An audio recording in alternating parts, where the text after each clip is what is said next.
Selamat datang kami ucapkan kepada Anda di channel Inti Tutorial.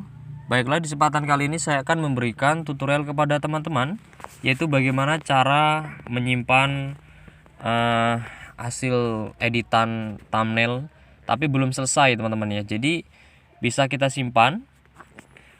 Kalau belum edit belum selesai, kemudian teman-teman ingin melanjutkan aktivitas yang lainnya, ini teman-teman bisa menyimpannya dulu. Contoh di sini saya akan berikan contoh ya.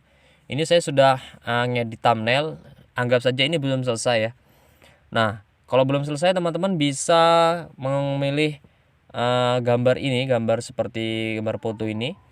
Nah, kemudian teman-teman bisa save as project. Jadi simpan sebagai project ya. Tujuannya nanti kita bisa melanjutkan teman-teman. Nah, kemudian silakan teman-teman kasih nama saja.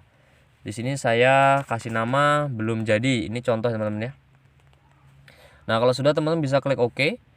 Nah, teman-teman bisa keluar saja dari aplikasinya ya. Nah, kalau teman-teman masuk lagi, mohon maaf, ini kita bersihkan dulu ya. Ini contoh. Nah, di sini kan hilang teman-teman ya. Nah, di sini kan hilang ya. Nah, teman-teman kalau mau lihatnya, teman-teman bisa klik My Project di sini ya. Nah, di sini ada belum jadi ya. Nah, di sini bisa masuk lagi. Oke teman-teman, semoga bermanfaat ya. Jangan lupa klik tombol subscribe. Jika ada pertanyaan tentang aplikasi Pixel Lab, teman bisa tanyakan di kolom komentar. Terima kasih.